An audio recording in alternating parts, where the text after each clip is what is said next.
I made it here to Tecopa, California, and I'm at the little campground here. It's late in the morning. I didn't quite get the best sleep that I wanted, and I woke up a little later than I wanted, and just kind of slowly getting myself back in the right frame of mind to get back on the road and keep shooting some videos for you guys. This morning's trek is going to be through and across Death Valley. It's looking like it'll be a hot day out there, so I want to be prepared, have what I need to do my filming and riding.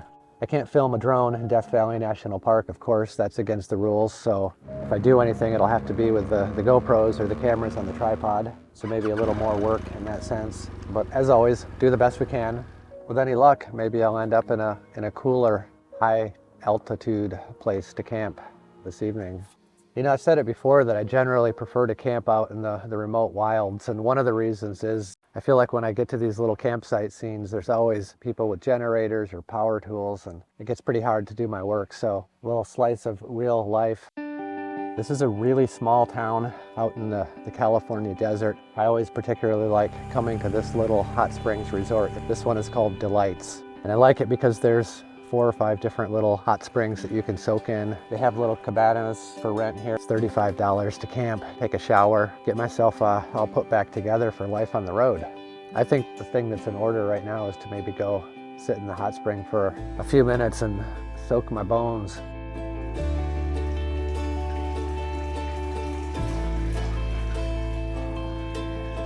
Nothing beats a good hot spring when you're on a long ride. Wash all my problems away. That's what I'm doing right now. Well, what do you say, friends? Is it time to get back on the road and go brave the heat of Death Valley? Could be a real scorcher out there today. In fact, I was just talking to someone yesterday. He said that 2 people recently died out there. They abandoned their vehicles and they hiked for a couple of miles and they passed away out in Death Valley. So it's the real deal. Pretty awesome to do a morning soak or even an evening soak, just to kind of clean up a little bit and get the aches and pains to go away onto Death Valley. Okay, all packed up, ready to go. Everything looks secure.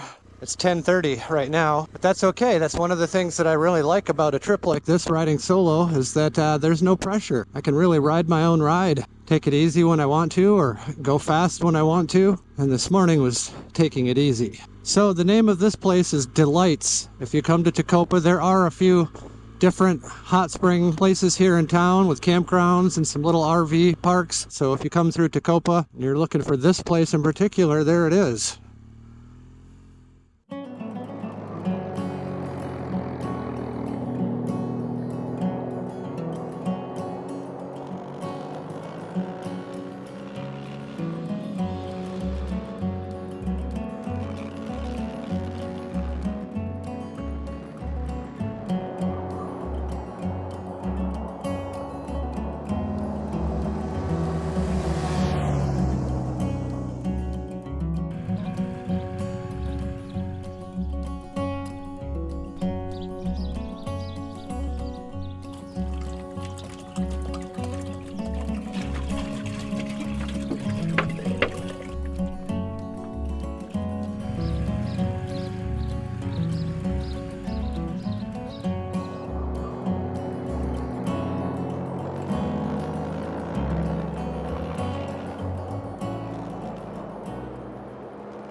So this is one of my favorite parts about taking a long motorcycle trip in these kind of places, that you just get to find the most unique, historic things along the way, like this place. We're here in Death Valley Junction at the Amargosa Opera House and Hotel. I find it really interesting to just look around here and think about the stories from the past and who might have stayed here when this place was in its heyday and what it is now, a living piece of history.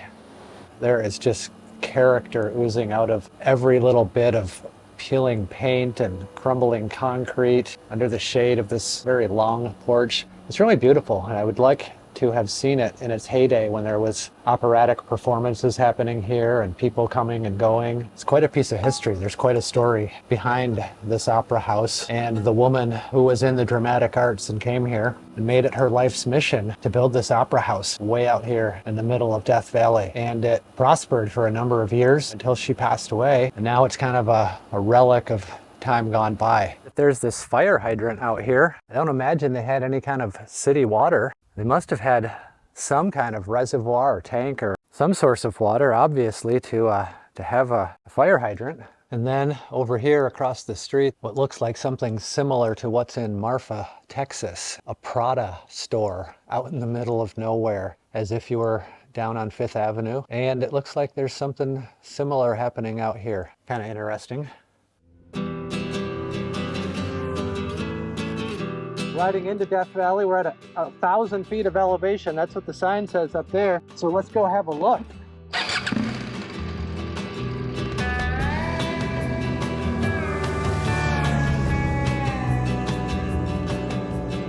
Look at these rock formations all around here. So cool.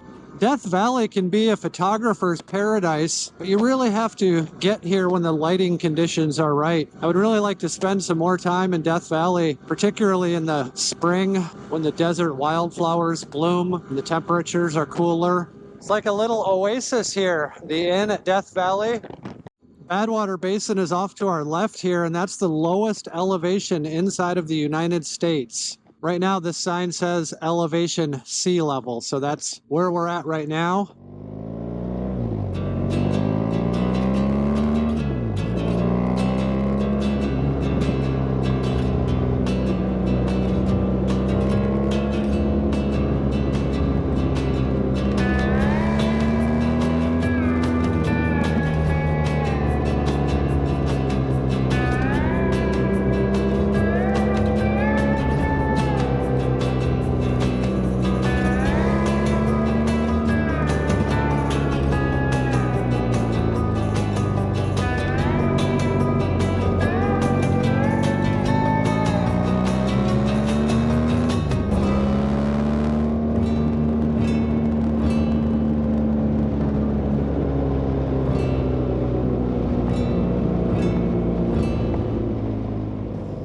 We just passed through Panamint Springs and we're climbing back up into the mountains now on the other side of the valley. And as I recall, this is a really nice, twisty, paved section of road here.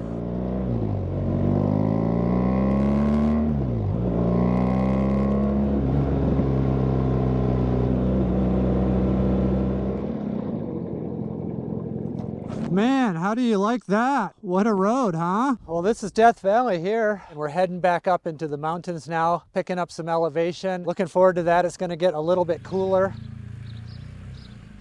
A good place to stop and say goodbye to Death Valley. We head out into the Sierras next.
I think we found our home for tonight. This is going to be a really pretty place to camp.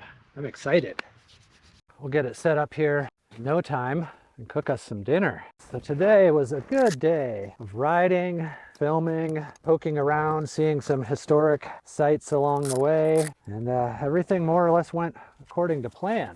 What more can you ask for?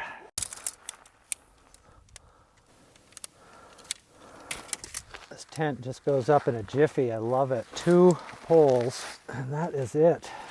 But there you go, no time at all. And the tent is set up on a level ground facing the sunset. Should be pretty good. Just what I'm looking for. A chair. So we can get some proper rest and relaxation in tonight. It goes along with my camping philosophy, keeping yourself elevated. Elevation starts with keeping yourself and your stuff off the ground. Once you get started on a trip like this, man, it just starts going and going and going. And before you know it, you've got days and weeks under your belt. I feel like I just left home the other day. But that said, I've been keeping pretty busy doing the ride, doing the filmmaking. It's all going good. We've got lots more beautiful locations and rides and things to see and do. So I rigged up a little clothesline here using my Motopod. It's actually a monopod, which you use to put a camera on, but since it's attached to my motorcycle, it's called the Motopod. Anyways, I rigged up this little clothesline here to air out the clothes. And I want to tell you guys in a upcoming video about the clothing that I'm packing on this trip, because it's really important. And this stuff in particular is pretty awesome because it is made out of a certain material that doesn't really require a lot of washing. And as long as you air it out and keep yourself clean, your body clean, you can wear this stuff for days without having to wash it. It looks good, it's comfortable, and it doesn't smell. It doesn't pick up odors. So pretty impressed with it, pretty happy with it so far, and I'll definitely share more about the clothing and packing and stuff like that, because I've got it down to a science, and I think you guys could learn some good stuff from it. So I'm camped out tonight in a place called the Alabama Hills, and it's by Lone Pine, California, on the eastern slope of the Sierra Nevada mountains. And I've been coming here for years. It's an absolutely beautiful piece of land with free camping, and it's just so peaceful and quiet here right now. Get out the camp kitchen and get that set up. So this is yet again another use for this Motopod on the back of the bike. I can hang my camp kitchen from it and keep it elevated off the ground. This is a collapsible sink, so I can do dishes. This is a gravity water filter, so if I find a lake or a stream or a pond, I can filter water. And then in here, I've got my plates, frying pan, a kitchen rag. I basically have like this sort of big cowboy plate that's deep. Could put a salad in there. And then I've got a frying pan right here, a little cutting board, and a basic plate. A pair of gloves that I like to use when I'm doing the firebox, because things can be hot. And it's good just to have an extra pair of gloves in case I lose my motorcycling gloves. And I've got my pot grabber. I've got some little tongs to flip meat or things like that. I've got my bushcraft folding saw so I can cut wood for the firebox. I've got my fixed blade knife, good for so many things. And then up here, a wooden spoon for cooking, titanium spoon and fork. And this is my spatula. Never been a big fan of the plastic folding spatulas. I just think they're kind of cheap, and I like the feeling of this solid wood spatula. I've got a set of these Opinel knives. This one is your typical cutting knife, but it has a corkscrew, which can come in useful. And then there's a little vegetable peeler here. And then the big one here is if I have bread. It's a serrated blade. And then I've got some like dish cleaning supplies, some soap, little pot scrubbers, things like that. That's what lives all in this compartment here. That'll do it. This thing works awesome hanging right here.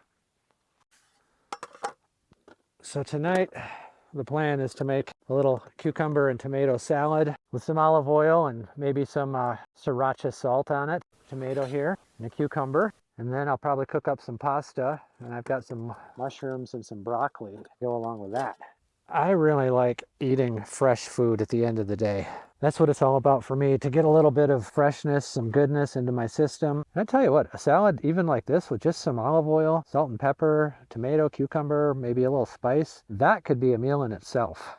I'm gonna drizzle a little bit of olive oil on here Then I'm going to put some of this sriracha salt on it. Yeah, there we go. Bon appetit, a simple summer salad.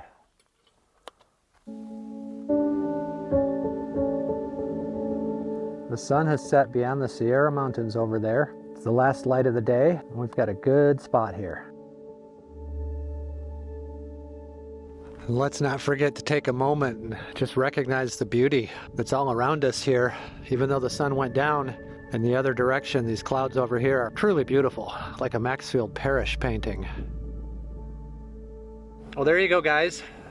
Day number 4 of my riding solo. And I hope that you guys have enjoyed this episode as much as I've enjoyed making it. It's always good having you along for the ride, and I encourage you to stick around and follow me because there's a lot more adventures to come. But right now, it looks like my dinner is just about ready, so I'm gonna call it a night and just take care of feeding myself and relaxing here in this beautiful environment. We'll see you in the next episode.